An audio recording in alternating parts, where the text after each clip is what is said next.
Welcome. It's great to see you, or great to imagine you. My name is Jonathan Foust. I will be leading the following meditation and the following talk. The theme for this talk is gratitude, the magnitude of gratitude, or the attitude of gratitude, the latitude of gratitude. It's about how you can change your state through opening into receiving the moment as it is. So that's the theme. But before we launch into that, I just want to say I'm really grateful to have this time with you. I'm grateful you're here. And I'm grateful as well to the following people, to our producers, to Glenn Harrison and Leo Gimo for putting all this technology together so we are here right now, to our mindful movement leader, Rita Moran, and to our mindful dialogue leaders, to Ray Manioki and Tara Cassidy. If you want the full Monday night experience, 6:30 Eastern Standard, you can follow a Zoom link and spend some time with Rita, who will guide you through mindful movement. And then that'll take you right here for the talk and meditation. And afterward, you can join Ray and Tara for mindful dialogue, which is an opportunity to share about what's happening in your life, your practice, and the impressions from the talk. It's a rare opportunity to connect with other practitioners. It's rarefied air. You can get all those links on my website and on my Facebook page. Also, big thank you to the Insight Meditation Community of Washington for hosting this. To my friends at the Unitarian Universalist Church of Arlington, try saying that 3 times really fast. And also, thank you for your support. All of this is offered freely per the guidance in the original teachings, hypothetically. There's no charge for these teachings. The teachings are considered priceless. So generosity becomes a big part of what this is all about, offering it freely. And if you feel inspired to support, it's also for me and for others to actually do the practice of receiving. So thank you for your support and thank you for your practice. I also offer a newsletter that offers my best photography for the month and a compendium of talks. That's available on my website as well. And I have an event coming up on December 3rd. It's a Saturday retreat from 9:30 to 4 Eastern Standard Time, and it's called Embodied Presence. It is a highly experiential day. If you just want to really tune up your embodied awareness, this is the retreat for you. It's got some mindful movement flows that can help you release deep-seated tension. It's got some breathing techniques that are incredibly profound for shifting your brainwave state. It's got body scans, everyone's favorite meditation, lying down body scan. And what that means is, since we're on Zoom, you can lie down and stay there as long as you want, and I won't be able to see what you're doing. So the feedback from this retreat has always been so powerful. Shifting the center of gravity from your brain down into your body, learning some new techniques, and most of all, just practicing. Highly internal day. There will be a little bit of sharing as well, but primarily this is all about techniques that can help you become more present. So that's December 3rd. Alrighty then, enough shameless self-promotion. Let's move into our meditation. So you might like to close your eyes, let your body sway a little bit from side to side. Find a place where you just kind of settle, where you feel aligned. And I'm always struck in the act of closing one's eyes. The shift from focus on the extrinsic to the intrinsic, as Andrew Huberman talks about. Moving from focus on the outer world to amplifying your awareness of the inner world. And just notice right now where you feel the breath on the inside.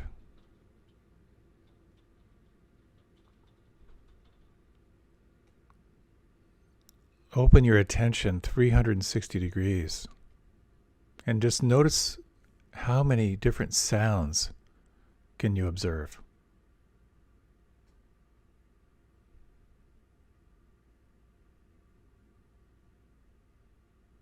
Notice the feeling tone inside. Are there any areas inside that feel warm right now?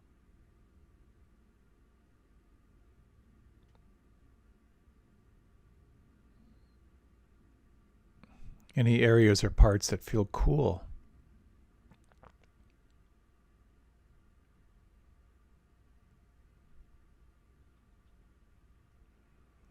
And as you sense from the inside out, are there any areas inside that might feel unpleasant, either tight or congested or stagnant or radiating or hot? Just noticing through this lens of the observer.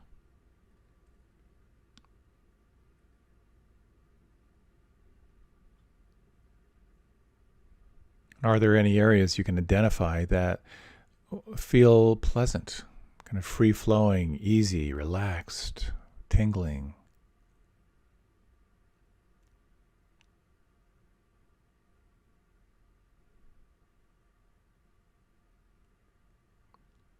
And you might sense this quality of what some call the witness or the observer.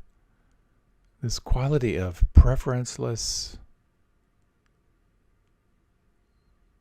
noticing.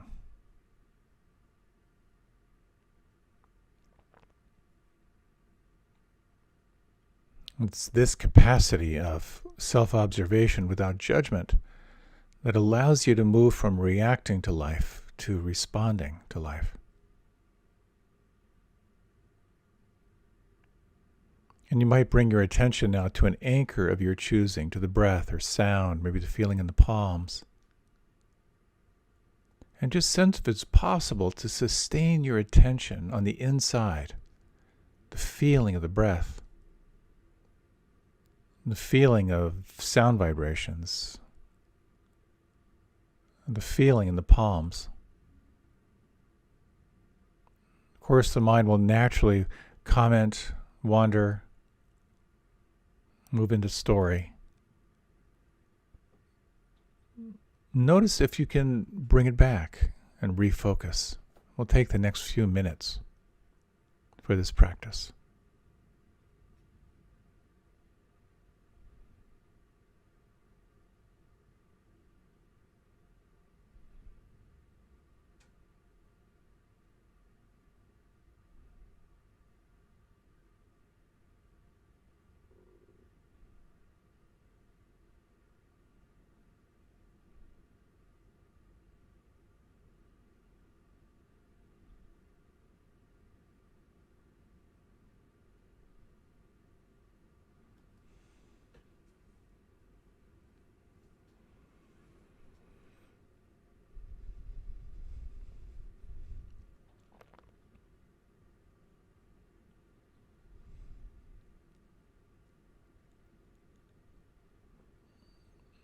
An interesting element in this practice is that moment when you wake up with your mind lost in commentary. Is it possible to observe that moment without judgment? And you can take your time to re-arrive. What could relax or soften inside right now?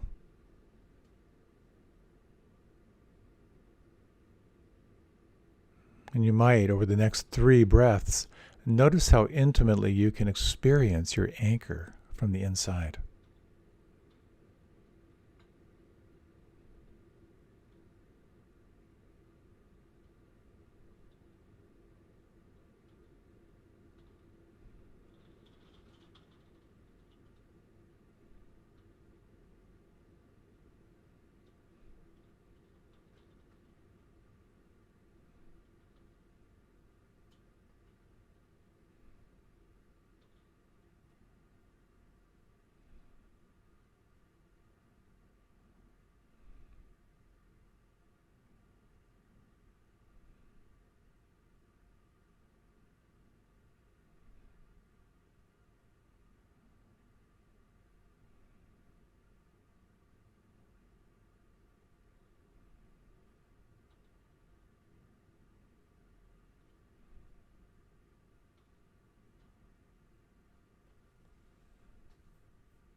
And you may notice as you again and again re-arrive and relax and receive the moment, a heightened sense of what's changing.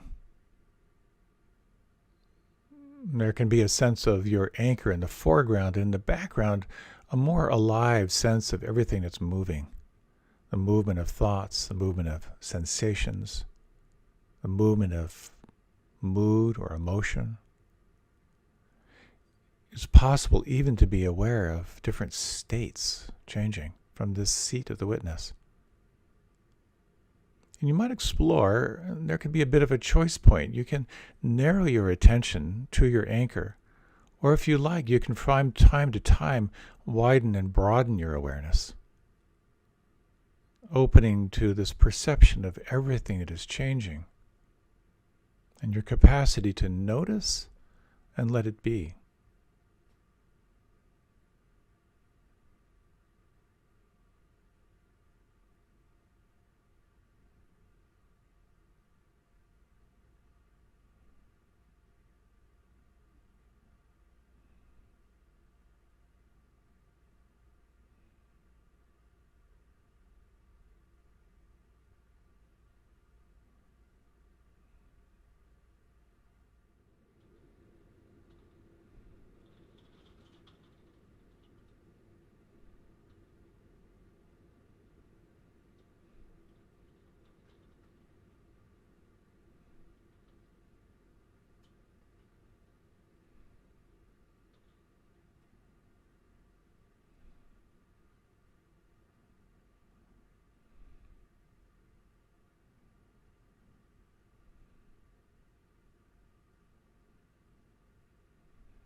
You might explore the following questions. What exactly is happening now?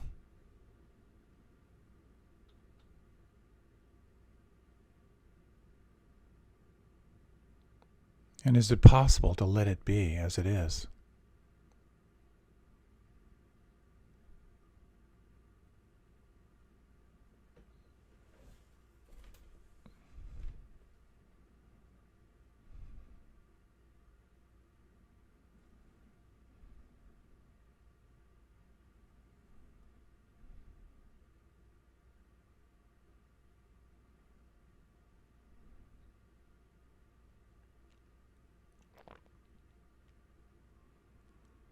There's an element of meditation practice that has effort and willpower.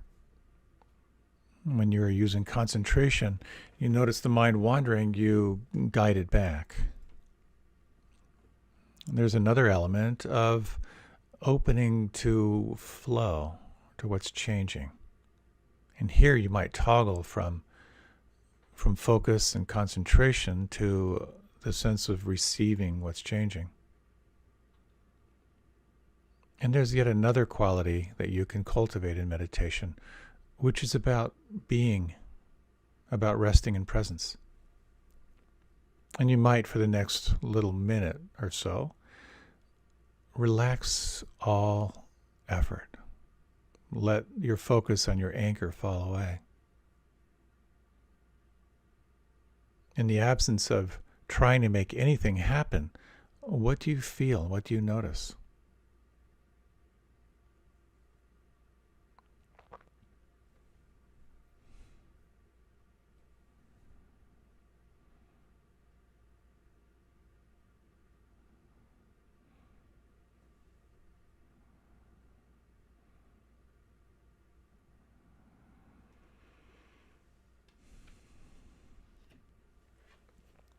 You might gently now begin to deepen your breath.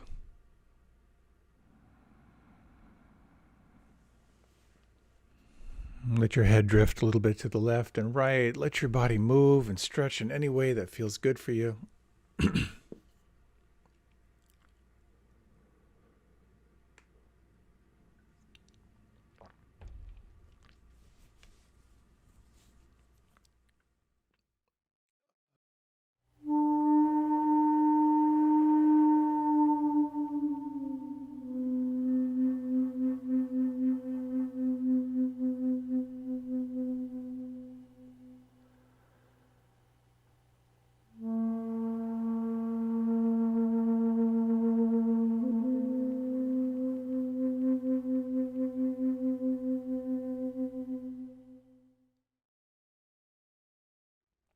And welcome back.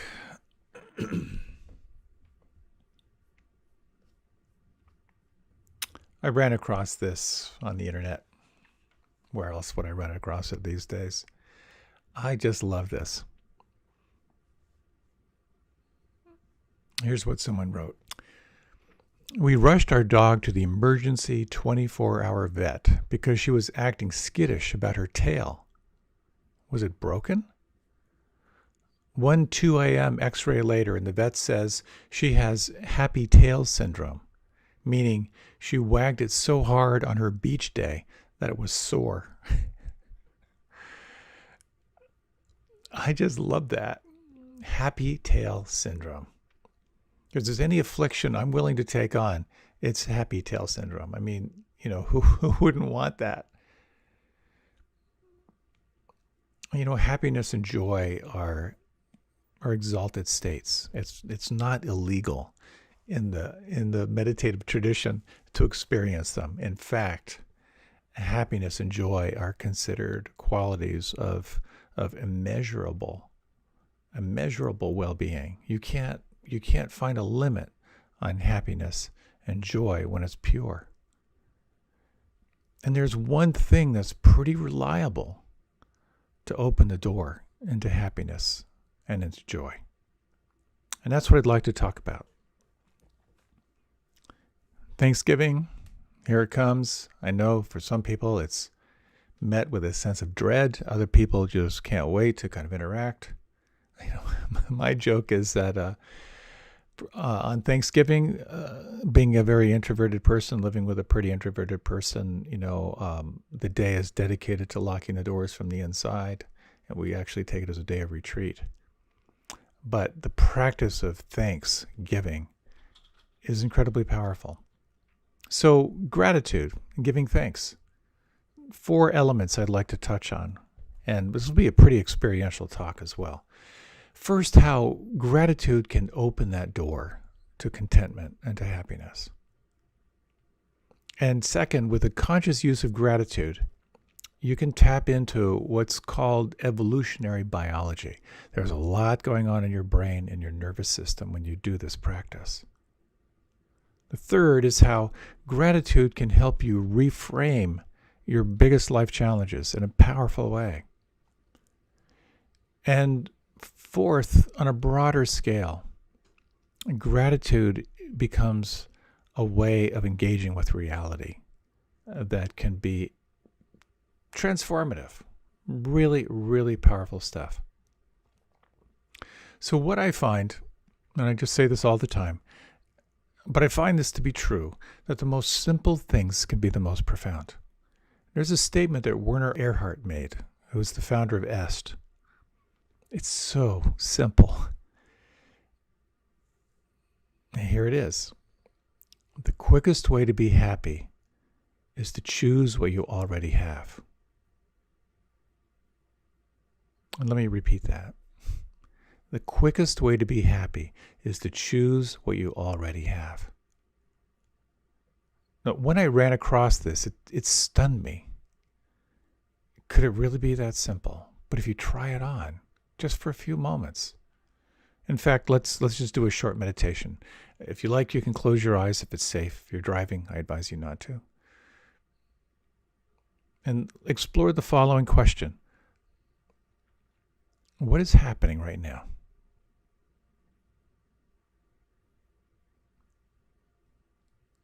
And just try on the following phrase. I receive this moment as it is.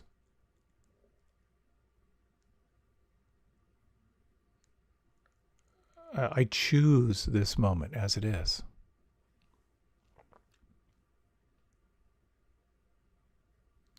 In this moment, there is nothing to add, and there's nothing to take away.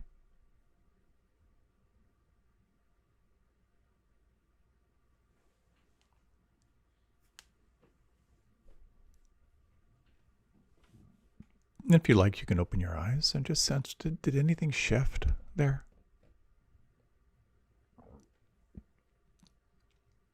For me, I just noticed that I may not have much control over what happens externally, but I actually have some control, or at least the illusion of control, as to how I relate to it. Many years ago, back in my yoga ashram days, in studying the yamas and niyamas, which are kind of the ethical principles of life, I decided I was going to take on one of them called santosh. Santosh is roughly translated as contentment. And I took it on as a practice. Basically just saying, thank you for this moment. There's nothing to add, there's nothing to take away from this moment. And as many times as I could, coming back to that as kind of an anchor in my life. What I noticed, as you might imagine, is how incredibly restless my mind was. How my mind was always looking for more, looking for better, looking for best, looking for different. Seeing that was kind of stunning, a little humiliating, but it really helped me to learn how to pause and just open up to the reality of here and now. Again, so simple, just so simple, but so profound. So when you try that on, choose what you already have, it's kind of counterintuitive. For example, if you're in pain, why would you choose pain if it's there? Well, on a larger scale, when you zoom out a little bit, what if pain is a secret messenger? What if pain is actually something trying to communicate to you that might be helpful information? I had a headache last week. And after all my strategy for ignoring it, I finally chose to be with it, make room for it, have tea with it. And as I just sat with it, I had this realization, not profound. I think I'm dehydrated. And I realized I barely had any water during the day. Really simple. Really simple. But what a difference between not choosing what was there and choosing it and realizing, that might have something to do with it. And it did have something to do with it. It wasn't completely it, but hydration helped. So obviously this is an oversimplification. If you're in extreme pain or experiencing trauma, you want to respond wisely. You may want to make sure you've got some help, find ways to resource yourself. But I imagine you can sense this. To choose what you already have, to say yes to what you already have, can be the quickest way to be happy. And it's about inclining the mind toward that. Many years ago, I was having a dinner at my house, and we had this whole conversation around prayer. I'm like, well, what is prayer? And someone had this beautiful observation. They just said, well, isn't the shortest prayer just 2 words? Thank you. There's something to that. To say thank you is a profound shift. And gratitude just doesn't help you in the moment. It's actually tied into evolution. It's something that's called evolutionary biology and how we kind of evolve as a species. So just a little bit on this. There's a lot of research that's beyond my capacity to really understand. My scientific understanding is pretty limited. But it's interesting, when Holocaust survivors were interviewed, the one thing that the study noticed was that the memory of the smallest acts of kindness, a piece of bread, being sheltered, helped them to hold on to their humanity and find inner strength. So those going through one of the hardest things you can possibly imagine found through the memory and gratitude of acts of kindness a resilience that allowed them to survive. That's kind of tied into this. There's a study in 2015 called the neural correlates of gratitude. And basically what they found was that gratitude and appreciation seem to be these huge agents of holding our social fabric together. And we can see the opposite pretty clearly these days. We can see the polarization, how we make unreal enemies, and how that breaks down the fabric of our culture, and how certain forces capitalize on that. One of their observations was that when people are more grateful, they give more money to a cause. And when they do that, they show greater neural sensitivity in the medial prefrontal cortex. It's the brain area associated with learning and decision making. So gratitude is directly tied into your capacity to learn and to make decisions. It fortifies our connectedness. It stimulates moral cognition and value judgment. It's this medial prefrontal cortex and the anterior cingulate cortex.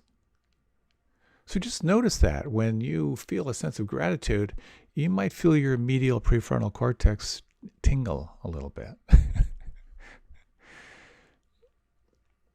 And I have just seen this when as I've been thinking about this. I lived in New England for a couple decades.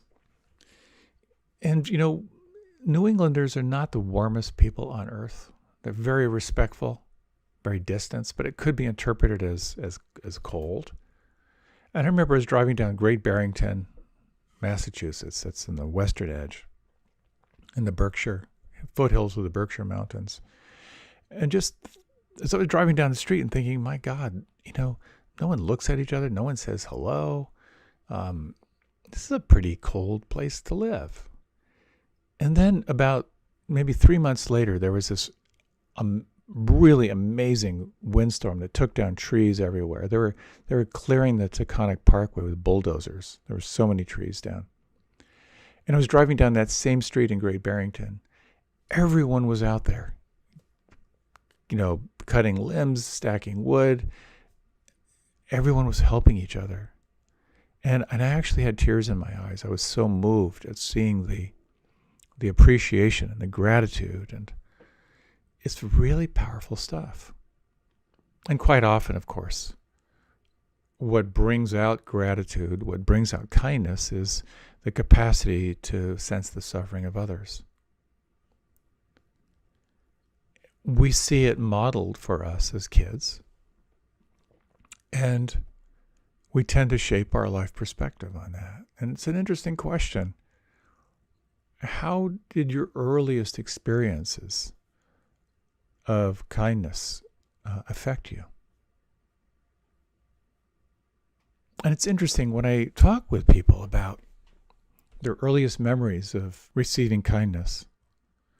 Of course, we tend to look through this lens of negativity bias. But it's really helpful to sift through and really look for those genuine acts of kindness. When you were small and growing up, your primary caretakers, your family, what are you grateful for? And if you linger on that, of what you're grateful for in your childhood, you may find that it gives you a greater sense of perspective and a greater sense of resilience.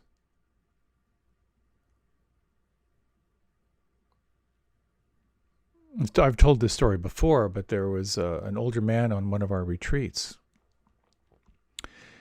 When it came to the metta practices, the practices of compassion, kindness, he talked to one of the teachers and said, I have no access to this feeling. He'd been divorced. He left his job in really poor relationships. Is estranged from his kids. He had no access to it. And they kind of went back and they looked at his early childhood, horrible childhood. And as they talked, he remembered that there was a dog in his neighborhood that he kind of liked. That's how he began to build that sense of gratitude, appreciation, and resilience. Sometimes it's that hard. For others of us, it's not so hard. We've been graced and blessed in different ways. And what you focus on gets bigger. And reflecting on gratitude can be a very, very powerful practice. So gratitude can feel like a kind of a new age, feel-good strategy. And it's true. Gratitude does affect how you feel. But at the same time, gratitude affects your brain. It changes your state. And I'm grateful for this computer that I'm on, but I'm also aware that I'm getting some sounds. And I don't know what that is. So we'll just be grateful for the little beeps as reminders to be present. Gratitude builds resourcefulness. It helps you engage in the challenges of your life. And I have found that as I reflect on my early life impressions, there was some trauma. But when I build on the gratitude, I can make more room for that trauma. I have more ways to kind of be with it. So there are practical ways that you can use gratitude. And back in my spiritual community days, we used this formula for communication where you would start with gratitude, start with something you were grateful for about the other person. And it had a really wonderful way of kind of like softening the field and opening your heart so you could either communicate a little more empathically or actually hear what someone had to say. It had a little bit of a shadow side to it, though, because I remember when someone would ask to talk to me and they would say, I'm really grateful for what a good listener you are. It was like this missile defense system where it's like, oh my God, here it comes. So you can use gratitude in ways that might not ultimately be helpful. But there is one other technique that I found really helpful, and I've shared about this before. But in relationships, of course, it's so hard to kind of clear the decks, to keep communication flowing. Those small things, they stick and they get bigger. And Tara and I have a weekly check-in that we do at different degrees of intensity depending on where we are. But we ask 3 questions. We share on 3 questions.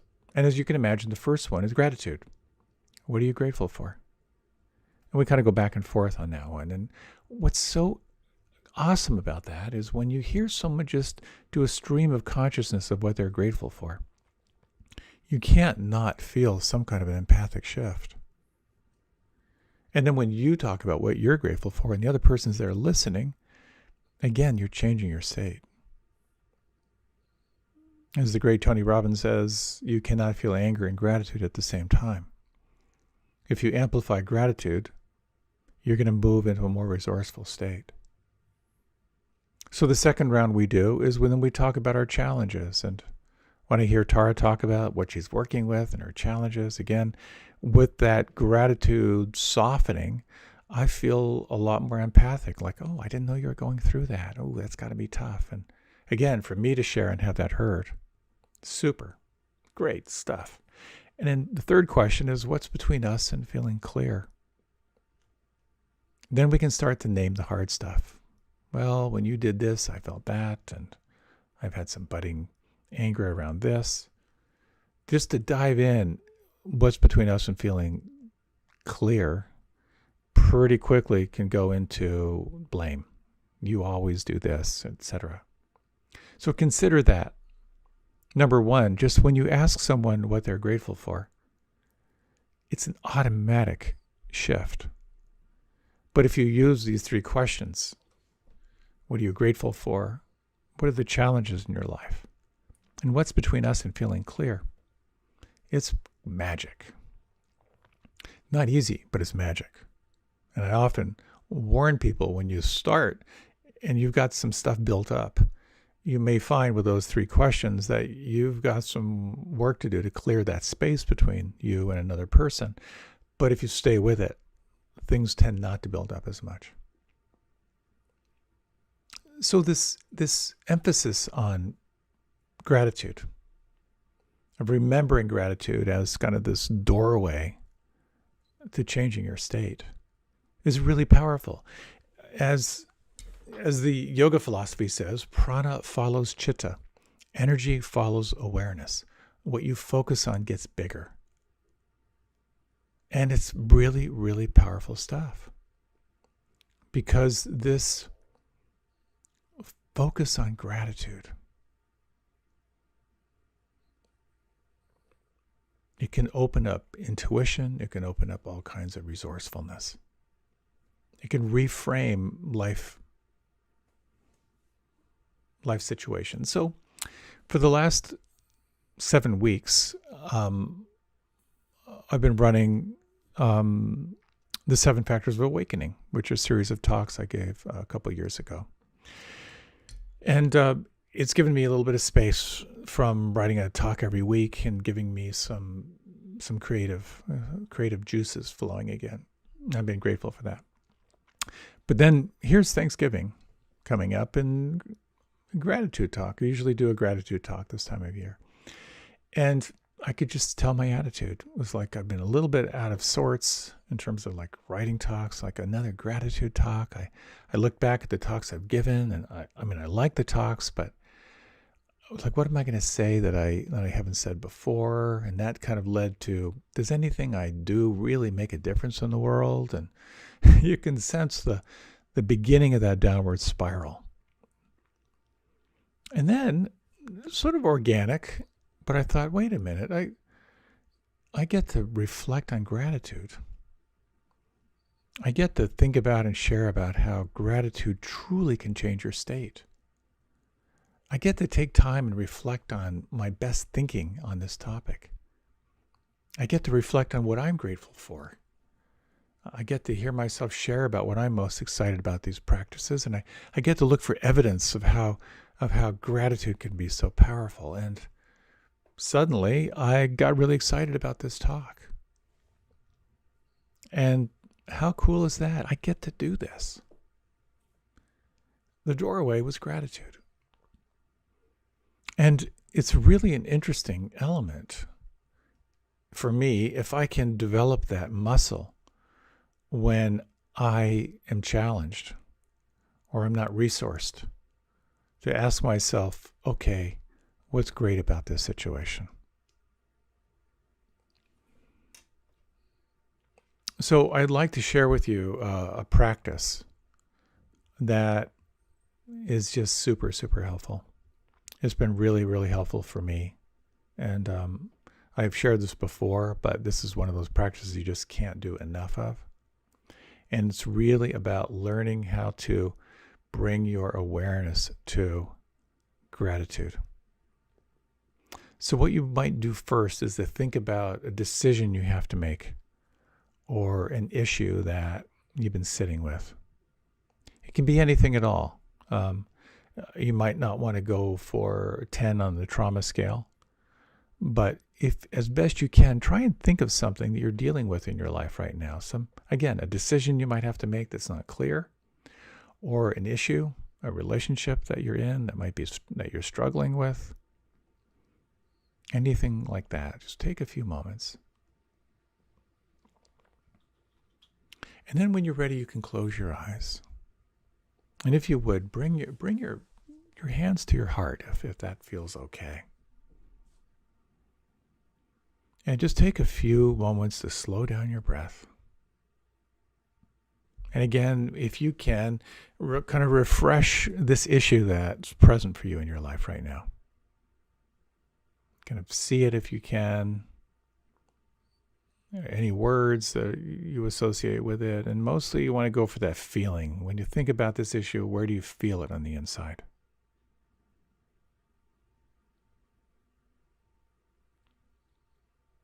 We're going to take a few moments to kind of focus, turn our attention to gratitude. So you can just place that issue to the side. We're going to come back to it. And let yourself move now into anything in your life that you're grateful for, just something that you appreciate.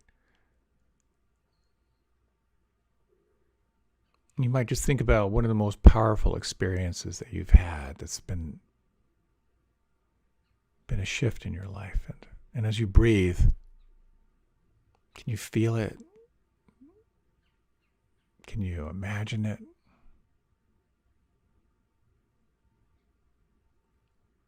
And imagine you could step into it like you're there. Bring that moment fully alive inside. Just feel the grace in that moment. Kind of the perfection of that moment.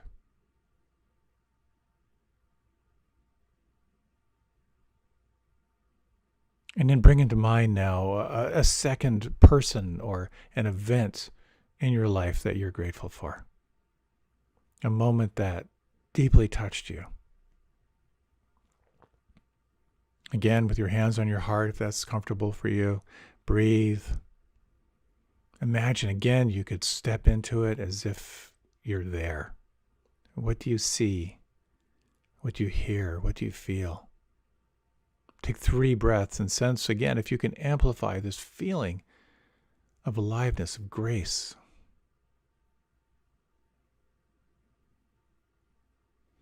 Let it wash through you. Let it wash over you.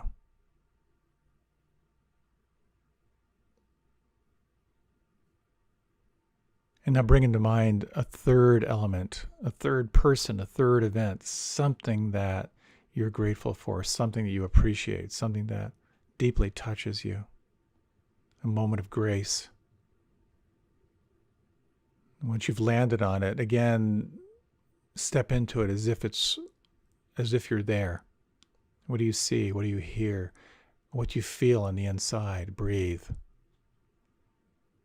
If you can, let it get big.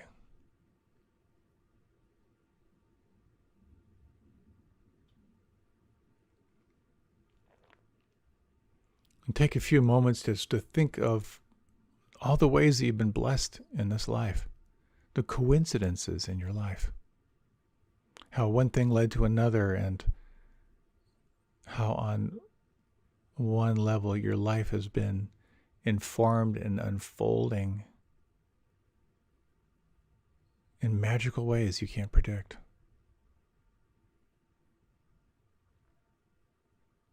Take 3 breaths and just take a few moments to feel the cumulative effect. It's connecting the dots of these magic moments in your life. How blessed you've been in your life.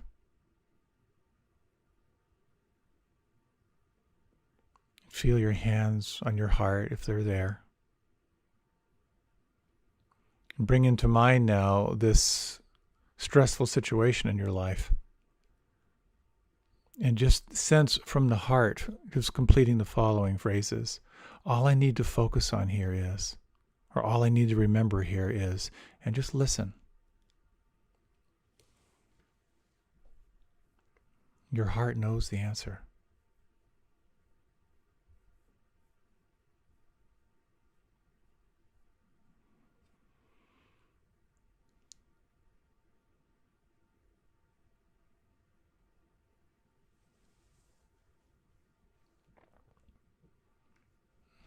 As you're ready, you can gently deepen your breath.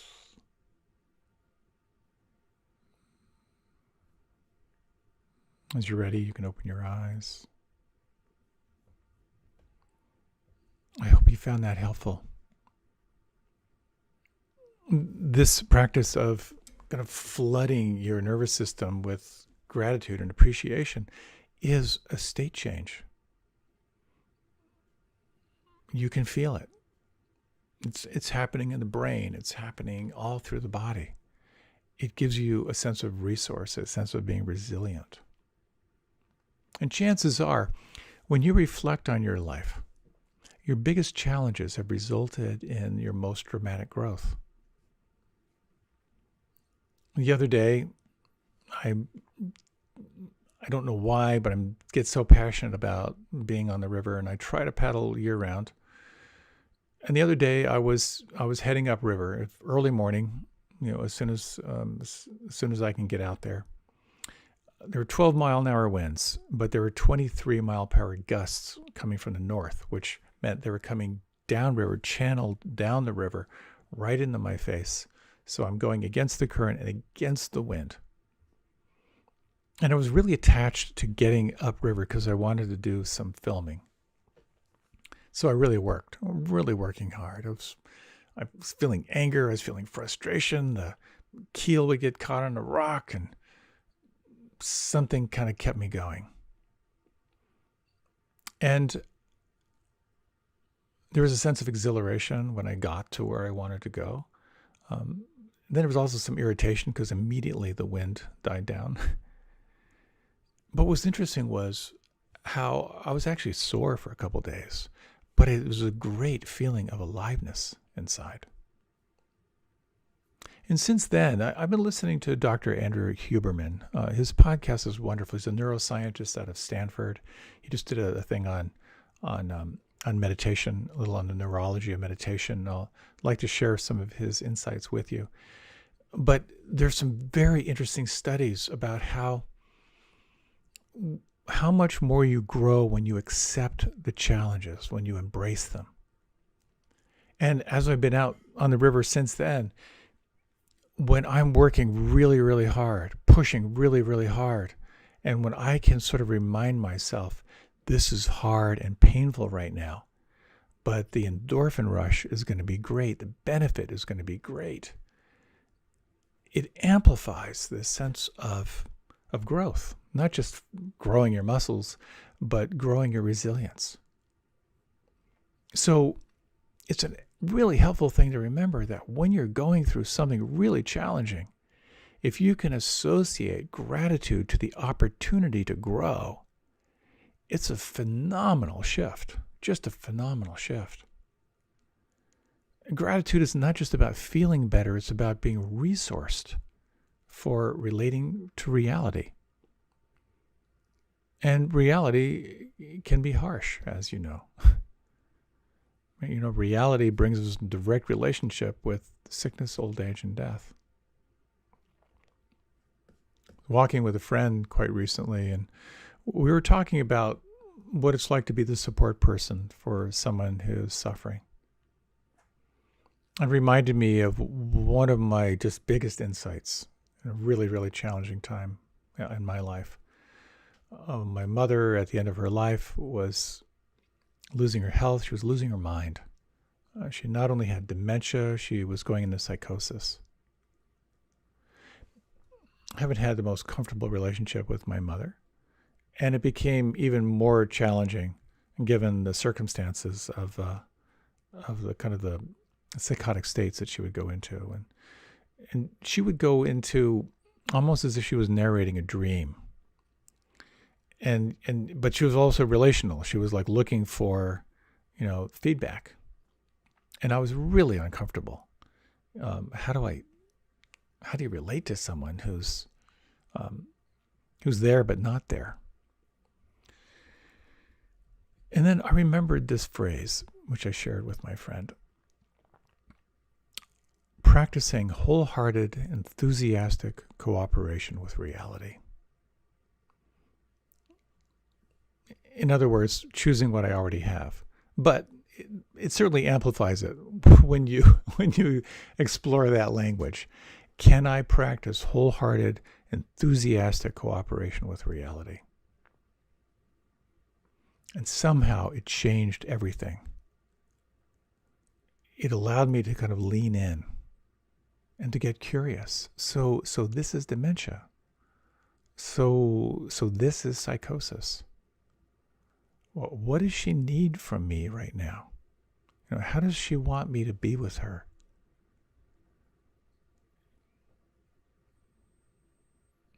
Easy to say those words, of course. Not so easy to actually engage into the practice. But when you choose what you already have, and you can amplify a sense of gratitude for what you already have, the opportunity to grow, to practice wholehearted cooperation with reality, man, it made all the difference for me then. And when I remember it, which is not all the time, it really helps me now. So of course we can't we can't explore the Dharma. We can't explore these perennial teachings without, of course, looking at the nature of reality. What is the reality that we are living in these bodies, as long as we're in a body? Well, it has to do with impermanence. It has to do with the fact that everything's going to change. So I wanted to share these lines. If you like, you can close your eyes, but it's not necessary. You will lose everything. Your money, your power, your fame, your success, perhaps even your memories. Your looks will go.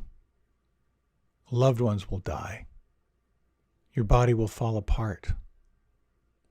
Everything that seems permanent is impermanent and will be smashed.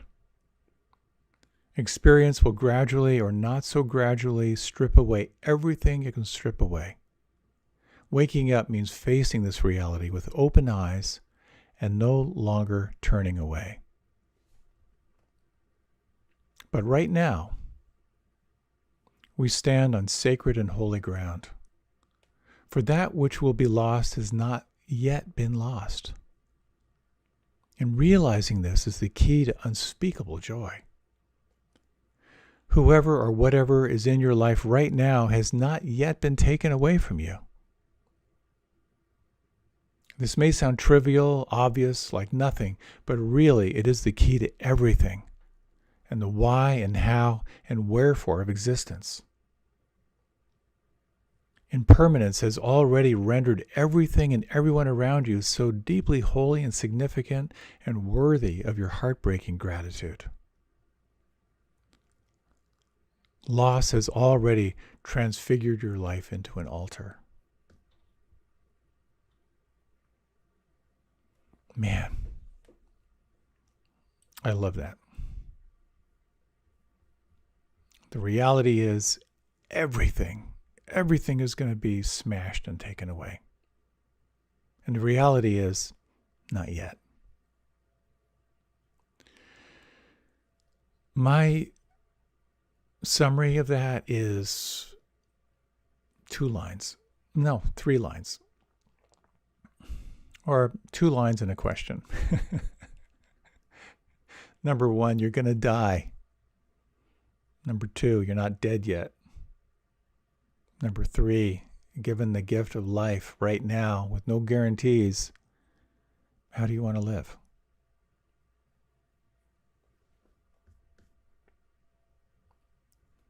I know for many of us, Thanksgiving can be a time of joy and connection.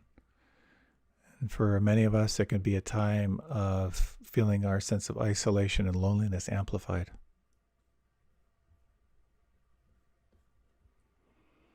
Some of us will be with other people. Some of us will be alone. But wherever you are, remembering that gratitude is the big game changer. A couple practical things. It can be very helpful as a way of training your attention on gratitude to do a little gratitude journal. There have been all kinds of studies as to what can happen when you practice gratitude. That's just writing down at the end of the day things you're grateful for, the magic moments during your day. I've shared before of how I took on a gratitude journal, but I made a rule for myself I couldn't repeat myself. I was so unable to think of things, I would just simply list the body parts that weren't hurting, which actually turned into like a really grateful thing. Wow, man, my left big toe feels great. There's something here about expressing gratitude. To take the moment and reflect on another person's goodness and let them know. That is so powerful. And you don't have to let them know and then follow up with, so here's the difficult thing I wanted to say to you. Just let them know how you appreciate them. That can be a real game changer. Remembering impermanence. keeping death on your left shoulder as an advisor. That is just huge. As someone once said, every day above ground is a good day. And finally, it can be really helpful to take mindful moments, just to pause and take a moment to reflect on what you're grateful for. What you focus on gets bigger. What you focus on tends to grow. And one of the most worthy investments of time and attention and focus, from what I can tell, is gratitude. I am immensely grateful for this opportunity to share these thoughts on gratitude. For me to be around people who are interested in waking up, I'm so grateful. So grateful for these teachings and these practices that have made the difference for me between feeling lost to feeling not only hopeful, but feeling transformative energies in my life as well.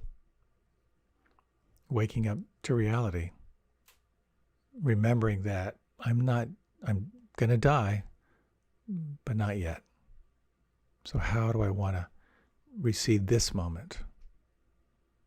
How do I want to move forward in my life? Thank you. I appreciate you taking this time, and I wish you well in your practice and in all things you feel called to. Happy trails.